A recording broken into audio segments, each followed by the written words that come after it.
plant industry under Department of Agriculture para sa proyektong #urban gardening and urban agriculture. Kaya naman, bisitahin natin uli yung mga nasimulan na natin noon at yung mga nagbabalak na magsimula ngayon or magsimula uli sa kanilang pagtatanim. Ito na ang pagkakataon. Meron tayong mahusay na speaker para dyan. Bago ang lahat, ilan munang paalala. Ang attendance, pakisulat po ang inyong pangalan at ang service at ang office ninyo sa ating chat box. At kung meron kayong comments, questions, especially those which are directed to our speaker, you may put them on the chat box. And don't forget to go on mute in the course of the presentation. Para po sa proyektong ito, inaanyayahan namin ang lahat na mag-participate sa isang maikling survey tungkol sa urban agriculture. Makikita niyo po yung link sa ating chat box. Ilalagay natin dyan.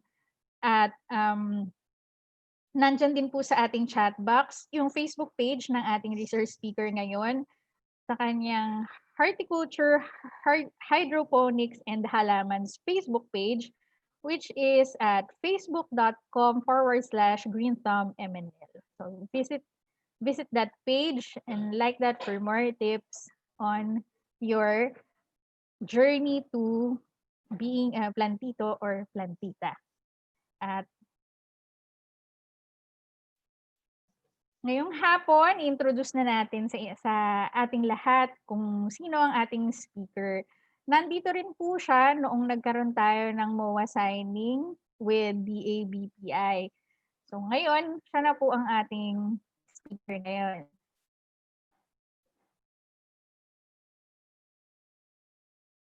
Ayan po ang link sa ating survey. Ang speaker po natin ngayong hapon ay si Jose Diego E. Rojas, also known as Diego. He's the owner of Horticulture, Hydroponics, and Halamans, which is formerly Green Thumb Gardening Hydroponics. So sa mga interesado po sa hydroponics, inaanyayahan namin talaga kayo na bisitahin yung Facebook page niya. Even the kits for hydroponics are there. And if you have questions, you may ask directly through that page. So ano na ba ang mga naging project ni Jagon? Mostly with schools and school children and gardens for the school. So in LaSalle Green Hills, he was able to establish a working indoor hydroponic setup as a learning aid for the school's grade school science department on topics regarding plants. And in Dipolog City, LGU, he facilitated construction of a basic hydroponic setup and conducted a comprehensive seminar for public school teachers for their Gulayan sa Paaralan project, vegetable garden in school. But he is also a go-to resource speaker and consultant when it comes to agriculture per se. So he acted as a research speaker, gaya ngayon, for hydroponics, agriculture, and entrepreneurship in Pugadlawin High School, San Jose High School, San Bartolome High School, Judge Juan Luna High School. The list continues on. For further information about Diego is that he was a delegate for the University of the Philippines, Los Baños, in 2018 in Yogyakarta, Indonesia, at the Universitas Gadjah Mada for the Asian Association of Agricultural Colleges and Universities. And he has this exposure also with renewable energy as an intern at Sure Solutions using Renewable Energy Inc., where he performed fieldwork at Biohogs Giudini Organic Farm in San Jose, Tarlac City, and research methods in repurposing farm waste to produce organic feed or renewable energy. And he shared perspective with the farm owner in maximizing farm resources.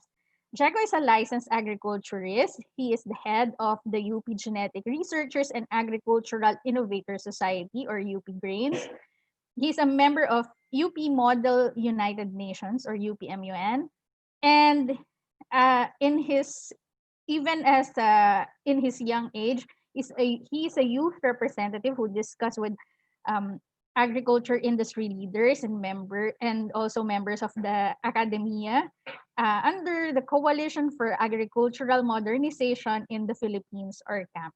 So without any further ado, I present to all of you in the ERC family our resource speaker for this afternoon, Jose Diego E. Rojas, or Ayan Diego. po. Hi, Diego!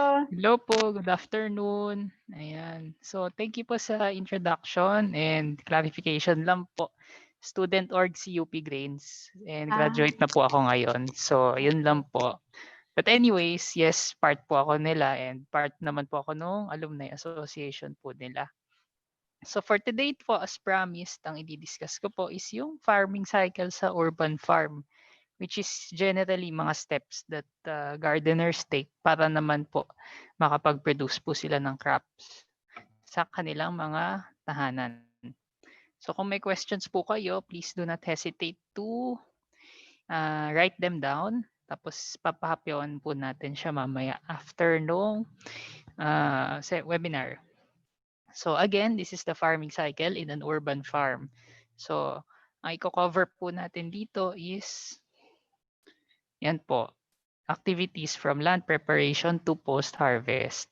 So a farming cycle po is a series of activities performed by the gardener or farmer in order to produce po a marketable crop. So kung makita po ninyo sa picture, yan po, from left to right, yun yung pagpe-prepare nung lupa or land preparation, then followed by yung seedling germination, then yung pagpapalaki sa kanya. And until sa ending, yun po, sa right side po, that's pesto. Produkto po yan ng harvest namin sa bahay. And that involves po um, post-harvest. So, before we begin, papakita ko lang yung mga plants na tinatanim ko po dito sa bahay. Yan po yung Thai basil on the left na nakatanim via hydroponics. Ang Thai basil po, it smells like star anise kung familiar po kayo doon. Then sa right side naman po, kung familiar po kayo sa arugula, which is ginagamit po sa pizza, pwede din po siya itanim sa hydroponics. Pwede din naman po sa lupa. So yan po yan yung stage na pinapalaki po natin siya prior to harvest. Then, yan, sa upper left po, hindi lang naman tayo nagfo-focus sa vegetable crops, pwede din po tayo magpalaki ng ornamentals. In that case po, yung nakikita ninyo sa picture is yung petunia, kung familiar po kayo dyan. Then sa lower left naman po, yan yung seedlings ng sweet basil or basta basil po up close. Maliliit pa po yan. Then sa right side, yan na po yung basil na malaking na siya, grown state na po siya. So proper gardening or farming at every stage is key to attaining a bountiful harvest. So at all aspects po, we should make sure na tama po yung ginagawa natin para po sa ending ay maganda po ang tubo ng ating halaman. So let's break down yung mga key farming activities. Start po tayo with land preparation or yung pagpe-prepare din ng planting medium, followed by yung seed sowing and germination. Then once na-germinate po natin ang seed, we transplant them sa growing area niya, after which we water, fertilize, weed, and conduct pest management.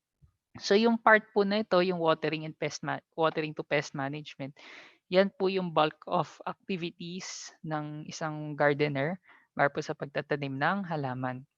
Then last but not least po is yung harvesting.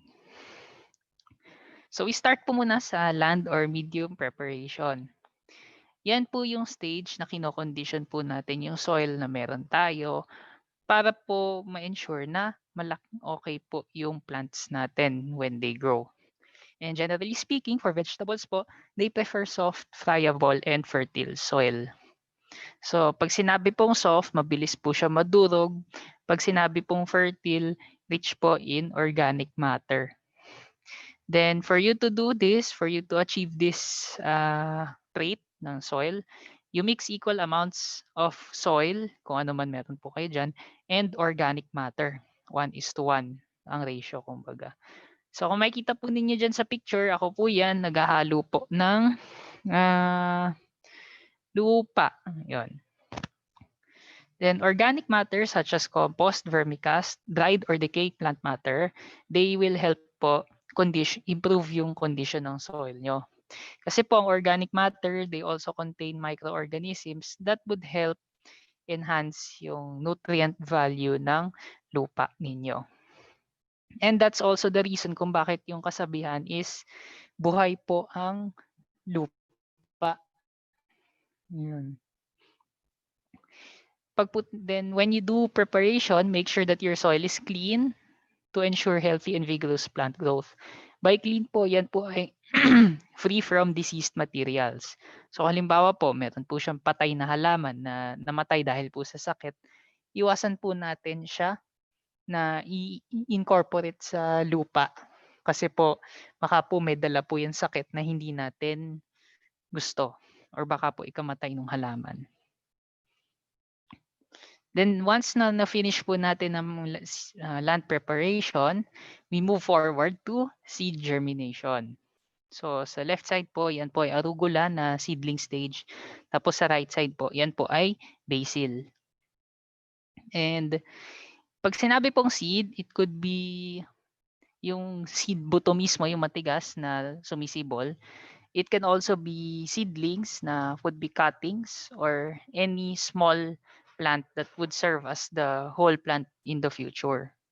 So sa right side po, yan po ay rosemary cuttings. And at this stage, considered po siya as a seedling. So pag po tayo nag-germinate ng seed, we have to make sure that we start with clean starting media. And in this case, sa picture po makikita ninyo, coco peat or coir dust ang gamit ko po. Yan pong coir dust na yan is sterilized. Or kung hindi man po, pwede nyo naman pong buhusan ng mainit na tubig yung medium ninyo prior to seed sowing. Then kung kukuha po kayo ng seeds, get seeds from reliable sources for high germination and vigor. So pag sinabi pong reliable, ito po usually yung mga groceries, hardware stores, agri-supply stores. And masasabi po ninyo na reliable po ang source po ninyo pag let's say meron po kayong warranty or redress. So usually, ang mga seed packs po, they contain details such as kung ano yung seed na yon, kailan, ano yung germination percent, etc. So the more detailed po, the more na may specifications yung seeds nyo, the better. Then, pag po tayo nag-germinate, pinakamahalaga po dyan is to maintain yung moisture ng growing medium to ensure good seed germination. Usually po kasi kapag hindi sumisibol yung buto, isa sa mga reasons po dyan is hindi na-maintain ng moisture or natuyuan yung seed, kumbaga. And pag nangyari po yun, mamamatay po yung seed. So when sowing seeds, bury them lightly and water the medium. Huwag po masyadong malalim kasi pag malalim po, hindi na po makakaangat hindi na po baon nyo lang yung seed proportional to its diameter. So for example po, ang pechay, kapag tuldok lang po siya,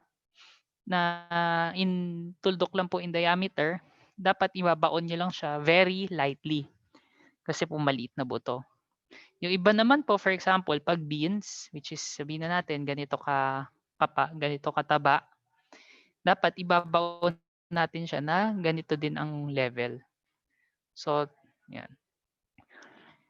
When germinating, place in a well-lighted area and cover with clear plastic to retain moisture. So, well-lighted po, hindi kailangan direct and mas maganda pong hindi direct sunlight. And at the same time, takpan po ng clear plastic para po hindi po siya matuyuan. Pero kung bet nyo naman po na diligan araw-araw, then okay lang po na hindi takpan ng clear plastic. So ito po examples ng germinated seeds. On the left, makikita po ninyo ay onion. Tapos on the right, yan po ay eggplant. Then kung mapapansin ninyo, tatlo na yung dahon ng eggplant, which means na pwede na po siya i-transfer. Approximate days to germination. Ito, approximate lang po to and it varies per crop. For leafy vegetables po, usually 1 to 5 days. Yan po ay lettuce, pechay, mustard, and pak choy. For fruiting vegetables naman po, they take longer, around 3 to 14 days. And it could be pepper, tomato, and yung cucurbits, such as patola, pipino, yung mga ganun po. Then ang herbs po, they also take time, 3 to 14 days. Basil, parsley, celery, coriander, and others po. So, kung hindi man po so some seeds, they can germinate earlier than expected. Okay lang po yon. Pero kung nag-germinate, kung lampas isang buwan na po at hindi pa po nag-germinate yung seed nyo, then it means na either may problema po yung seed ninyo or may problema sa pagtatanim ninyo. Then, we move forward to transplanting. So, ginagawa po natin ito when the seedling is strong enough to withstand environmental stresses.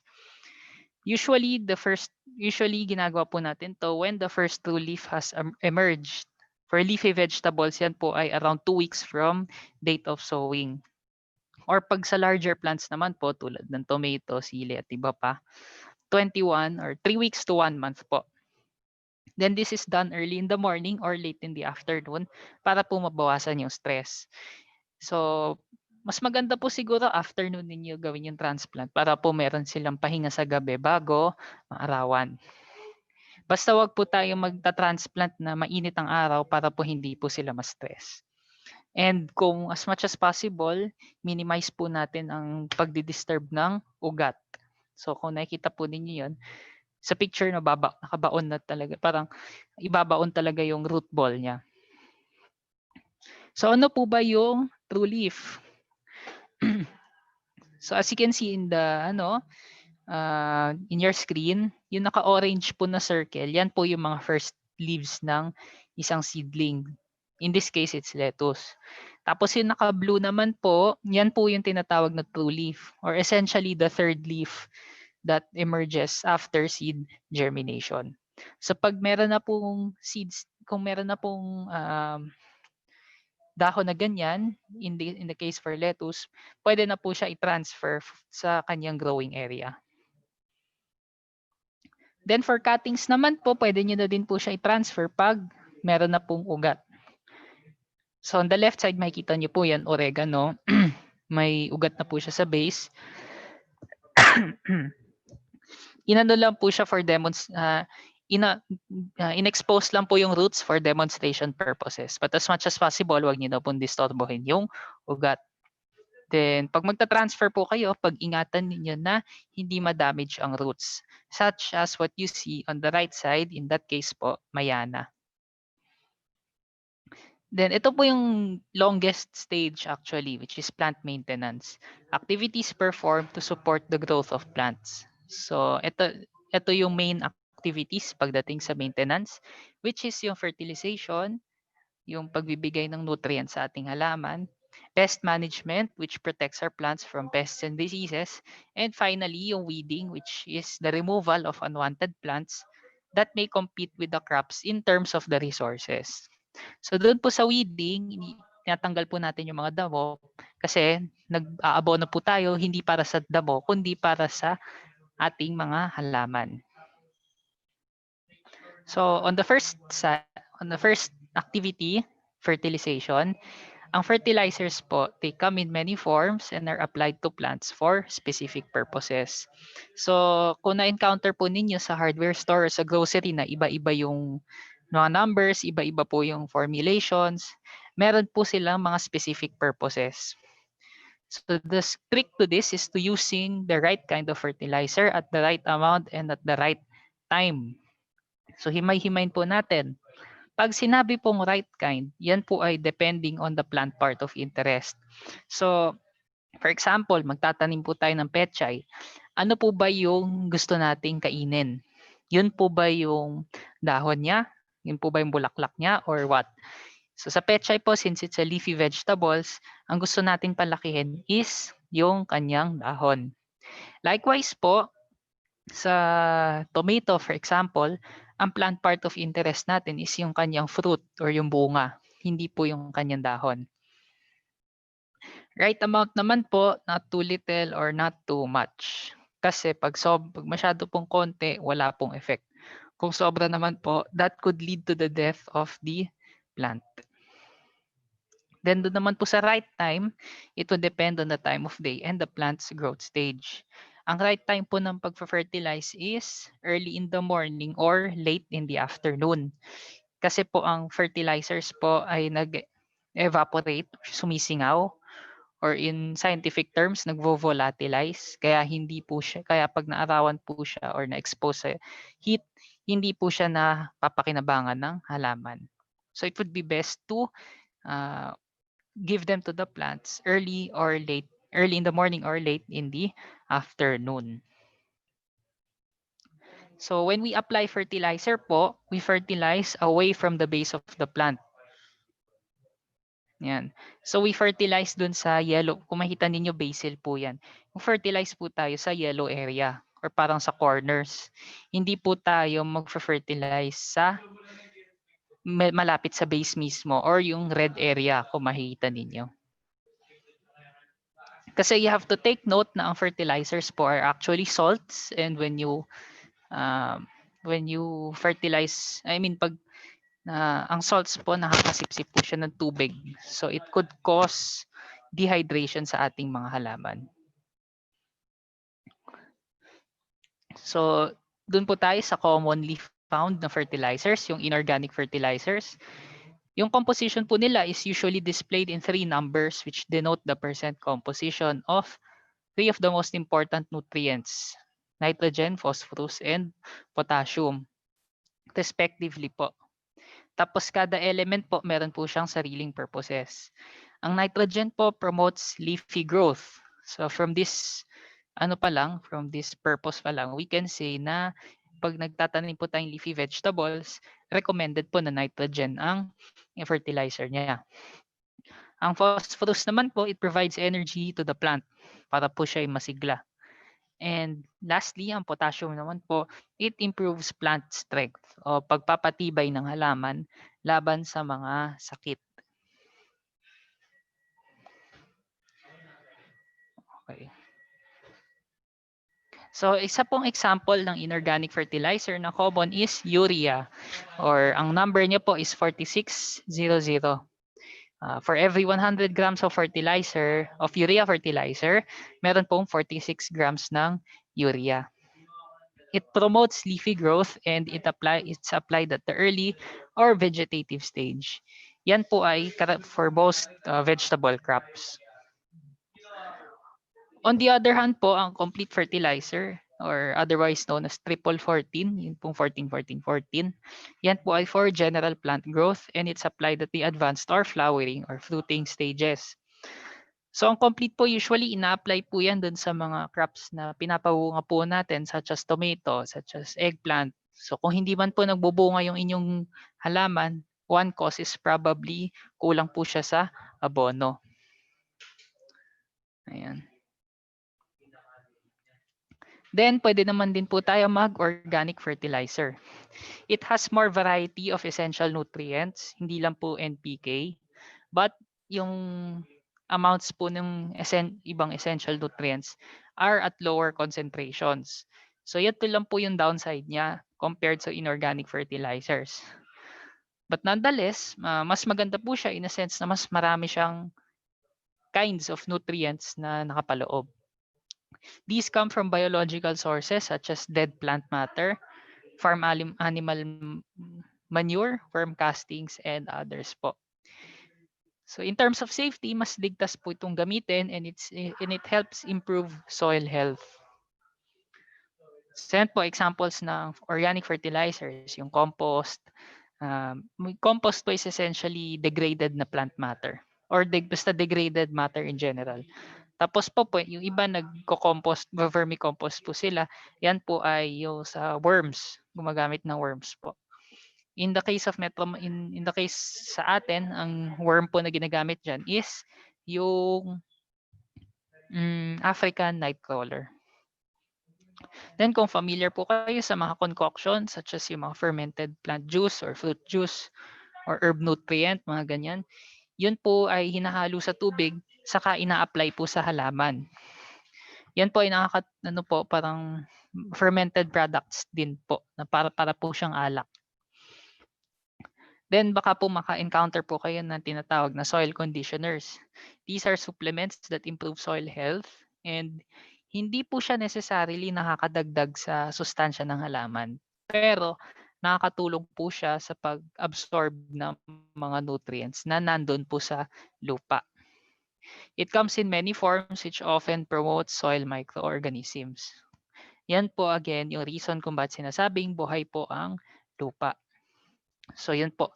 Examples ng soil conditioners, yung mga BioQuick, BioGreen, ganyan. Kung familiar din po kayo sa EM or yung effective microorganisms, yan po ay mga soil conditioners. Then yung plant stages po, dalawa lang po yan. Often, tawag doon, vegetative and reproductive stage. So yung sa vegetative po,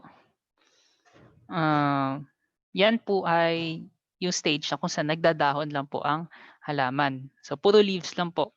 Pero when you see them grow, when you see flowers or yung mga flower buds, dyan na po yung kanyang reproductive stage. So in that case po, yung pictures po niyan parehong thiobasil. Then pest management and weeding. So ito po mahalaga po to, so we protect our crops from damage and competition as caused by insect pests, diseases, and weeds. And ang goal po natin dito is not to eliminate pests but to keep their numbers low or manageable. So in the farm setting po, we have no choice but to accept that these pests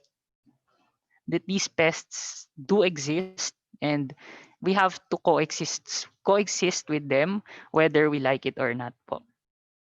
Doing this properly is the key to safe plant consumption and effective control. So for example po, pag may pesticide, pag gagamit po tayo ng pesticide, it is not necessarily bad. Pero dapat gagamitin po natin yung mga pesticides responsibly. So ito po examples po ng pests that we have to keep watch. Isa po dyan yung mga uod or mga higad. You have to be very observant kasi minsan umaatake sila sa umaga tapos pag hinayaan niyo po yan, by the end of the day, ubos na yung halaman.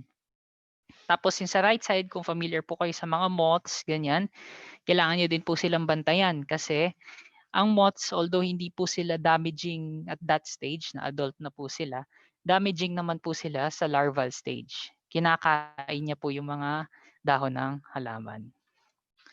Yan po. Tapos, hindi lang naman po insect pests ang natin concern. This can also include pathogens such as fungi. So sa left side po yan po ay example ng petunia na inatake ng fungi. Yan, ang cause po nan usually is improper distancing. So sa mga halaman po, bago pa nauso ang COVID, uso na sa halaman noon ang physical distancing. At yun po ay isa sa mga susi na maiwasan ang pagkalat ng mga sakit and at the same time, yung proper growth niya. Then sa tomato, kung may nakikita po kayong ganyang sintomas sa inyong mga dahon na nangingitim at may linya-linya, isa pong possible na cause niyan ay yung mga thrips or yung insects na nakikita nyo na kulay dilaw. Maliliit lang po yan sila. So, ayun po. And di ba pinakita ko yung yung moth kanina. Yan po yung kanyang larva. And ang tina-target niya po ay yung mga growth points ng halaman. So as much as possible po, we really have to control them kasi kapag hinayaan po natin nila na targetin yung growth points ng halaman, mamamatay, hindi po lalaki yung ating halaman. before we perform any management technique, let's say kung gusto niyo mag-spray ng pesticide, first and foremost, ang mahalaga po is we identify the pest that is damaging the plant. Minsan po nami-misidentify yung insect kasi limbawa merong insect na nakadapo sa halaman, nakadapo lang talaga. Pero hindi yun talaga ang cause nung damage. So we have to be very careful sa pag-identify kung ano ba talaga yung pest na nakakasira sa halaman. Second, we learn the many techniques that you can do to treat the plant.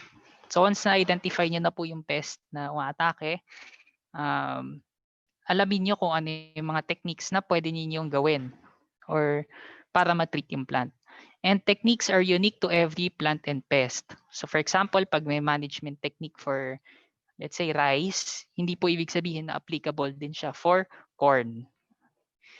Select the best possible method based on what you have learned. Not all methods are effective for a given pest.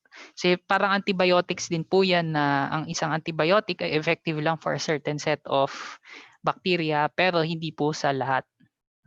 So in terms of identifying and learning na aspect, pwede po kayong mag-consult sa Crop Pest Management Division ng BPI.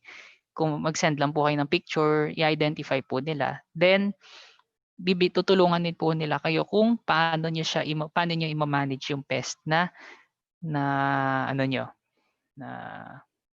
observe ninyo. And this is to clarify that not all insects are pests. Yung iba dyan ay beneficial, nakakatulong po sa atin. One example is the earwig on the left side. Yung makikita ninyo. Yan po ay kumakain ng uod. Kumakain po siya ng larva ng mga moths. So, it's one way to help control the population ng moths. Then on the right side po, kung familiar po kayo dyan sa neem oil, hinahalo po siya sa tubig na may isang patak ng dishwashing liquid. Yung purpose po ng dishwashing liquid, yan po ay para kumapit yung oil sa tubig. And at the same time, kumapit din po sa halaman once na i-treat nyo po siya with neem oil. Then, ang pinaka-exciting part, syempre, is yung pag-harvest ng halaman. In this case, lettuce po on the left side and basil on the right side. We do this when the crop has reached marketable size or has matured. And usually, hina-harvest po siya based on its appearance or age. Early or late harvesting may negatively affect quality. So, kung meron man kayong crops na na-harvest at mapait, one possible reason po niyan is late na po yung kanyang harvest. And ang harvesting po, it's usually done early in the morning while the crop is fresh and crisp. So, habang malutong pa po yung halaman, habang sariwa pa po, hitik pa sa tubig, doon niyo po siya i-harvest. Pag po kasi sa tanghali or sa hapon, medyo naubusan po yan ng tubig, buhat ng init ng araw. And by harvesting, hindi lang po to vegetables, kasama na dyan po ang flowers. And ito po, example ng harvest on hydroponic setup. On the left side, makikita niyo yung before and after bago nung basil na tinabas. Then on the right side po, yan na yung harvested na basil stalks or stems rather. So ito po, example din ng lettuce na purple. And as you can see, hindi pa siya ganun kalaki. So hindi pa po siya ready for harvest. Pero kung gusto niyo ng baby lettuce, ganyan kalaki, okay na kayo, pwede niyo na po siyang i-harvest. Ayan. So now we move forward to the question and answer portion ng ating talk. Ayan. So, pero wait, Ma'am Joanne, before anything else po, bago ko i-end yung presentation, yan po yung contact details ko. Yan po. So, kung susulat po kayo kay sa BPI, sulat po kayo sa Director's Office. Ayan po. Then kung kailangan niyo po sumulat sa akin personally, yan po yung email ko. And that concludes yung presentation ko, pero syempre, I will entertain questions and I will try to answer to the best of my effort. Yan po. Thank you very much, Diego. Actually, yun ding, they can reach you through your Facebook page, right? Yes po, tama po. So the Facebook page again is Green Thumb MNL. You can see it in the chat box. At meron po bang mga questions ang mga participants natin dito?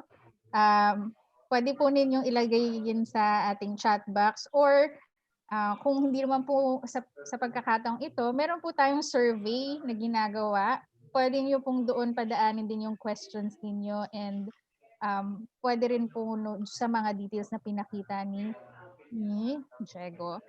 Okay, Ma'am Lori, availment of the seeds. Meron pong seeds na available pa sa ating ERC office. Galing po ito sa DABPI.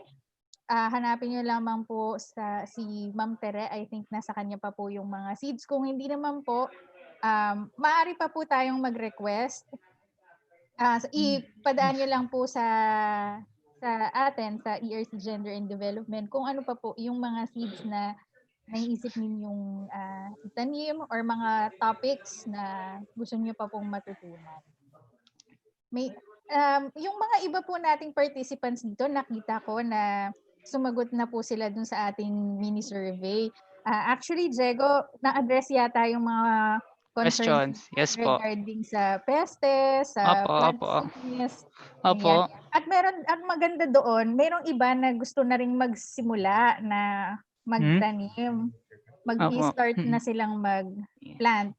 So, sa mga hindi pa nagsisimula, again, at sa mga gusto magsimula muli, magpatuloy for better advice, this webinar is available on the ERC GAD Webinars YouTube channel. So, you can rewatch this in that YouTube channel. Yes po. Ayan. So, ayan, mukhang wala pa tayong, mayroong question na po. Sa chat. Yan yes. po. How do you get rid of higad? My neighbor's banana plant has infestations and it goes to my garden too. So, ayan po. First of all, I'm sorry to hear na nangyari na po sa inyo yan. Pero sa case ko po kasi, sa garden ko, it happens seasonally. And around this time po talaga, sa amin mga August, nagpaparamdam. Though fortunately, siguro dahil na-mitigate agad, like nung nakakita ako ng colony, pinapatay ko kaagad. Ayun, nawala sila. Hindi grabe ang damage ngayong taon. So how do you get rid of higad po? Isa po is yun nga po, yung neem oil. Pwede din po gumamit ng earwig, yung pinakita ko po kanina. Tapos meron din po dyan yung mga metarhizium, kung familiar po kayo. And basically, pwede po kayo mag-consult sa CPMD ng Bureau of Plant. Tapos, pwede din po kayong humingi ng inputs doon for free, such as yun nga po, yung mga natural pest management na inputs. Tapos, ito po, dito sa aspect na to, you have to coordinate din with your neighbor. Kasi, technically property niya, pero you have to tell them na they also have to do some management para hindi po sila makaapekto sa mga ibang halaman na nasa paligid. Though in the worst cases, kung talagang uncontrollable na siya, yung sobrang dami ng higad, you will have to resort to chemical pesticide. For higad po, ang usual na ginagamit ko is Resbac, or Resbac as in chat detects. I-chat ko na lang dito. Ang active ingredient niya is carbaryl. Ngayon, kung magpe-pesticide po kayo, wag po kayong matempt na tapangan yung concentration. So kung ano yung concentration na naka-prescribe, yun lang po yung gamitin. Yun lang po yung itimpla nyo. Saan nyo po yan mabibili? Usually sa hardware store po. Or you can ask po sa inyong agri-supply store kung ano yung mai-recommend nilang pesticides for that. Again, you use this as an option of last resort kapag pag sobrang dami na talaga. Ano po kaya ang ilalagay sa mga ants sa halaman? Usually po kasi kaya po nagkaka-ants dahil po yan sa aphids. Yung aphids po, sinisip-sip po nila yung juices ng halaman and nagre-release po sila ng honeydew, which in effect attracts the ants. So the first thing we have to do is to remove yung aphids by treating them with Sealy solution or yung hot pepper solution na didikdik lang na hot pepper mixed in water with dishwashing liquid. Ngayon, kung hindi po talaga maagapan, pwede rin pong gumamit ng malathion. Again, as an option of last resort. Yan po, mas accessible po siya at mas nabibili po sa hardware store. Plants die due to fungus. Do I need to change the soil? Hindi naman, ideally yes, pero ang pwede niyo yung alternative is paarawan niyo yung soil for at least 3 days at buhusan ng boiling water. Then siguro ihalo niyo po siya sa ibang mas malinis na soil or planting medium. Then yun, sterilize niyo po or buhusan niyo ng boiling water para mamatay po yung fungus na nandun sa soil. So, Ma'am Joanne, baka po may iba pa pong magtatanong.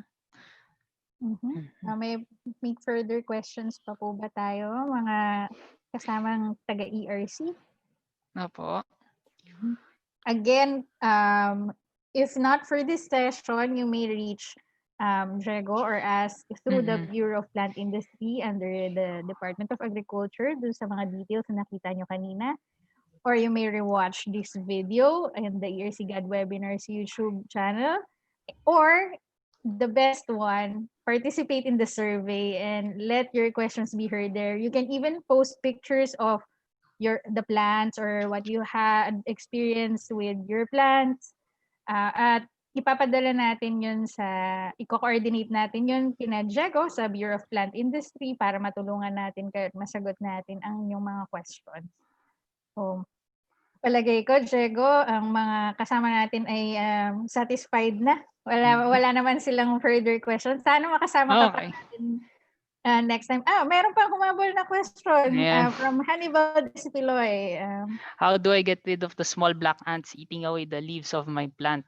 So first, sure po ba kayong black ants po ang kumakain sa inyong halaman? Kasi po may yes. So pero kung familiar po kayo dun sa chalk,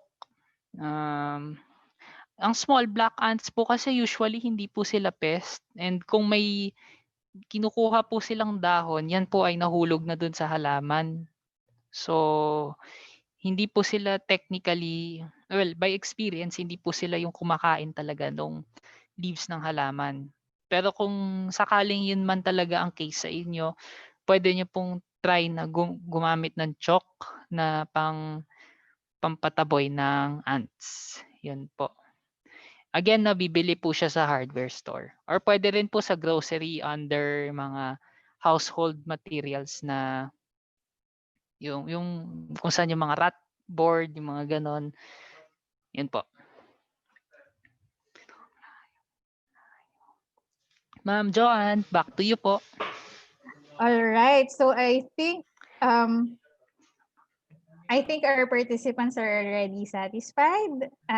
We'll see you again in another webinar, po, ma'am. Yes po. On another session. I hope also makaabot tayo we'll learn more, especially na-introduce sa atin yung topic on hydroponics. Talagang na-pique yung ating interest tungkol dyan. So we'll surely visit and like your page also, Diego. Thank you po. Okay, Thank you po. Para po sa ating lahat dito sa ERC, again, thank you sa pag-participate ninyo sa webinar na ito. At huwag niyong kalimutan na ilagay ang inyong attendance dito sa chat box. We'll end this webinar in a few minutes, at 5, of course. And again, we'll love to thank our resource speaker, Diego. You made everything. Ayan po, ma'am. Bukas po pala.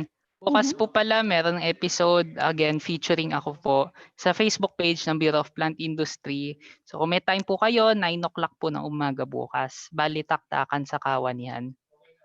And yun po, may demonstration po talaga like mga propagation techniques for herbs and select flowers po. Okay. Bali taktakan sa Kawanihan at yes po. Yan po ay Yan po ay weekly program po talaga namin. Parang radyo po. Sige. I-like din natin ang DABPI Facebook page at follow natin yung kanilang mga programa na gaya nitong sa atin, ang mga Yes webinars po. at mga kapupulutan pa ng karagdagan kaalaman tungkol sa pagtatanim.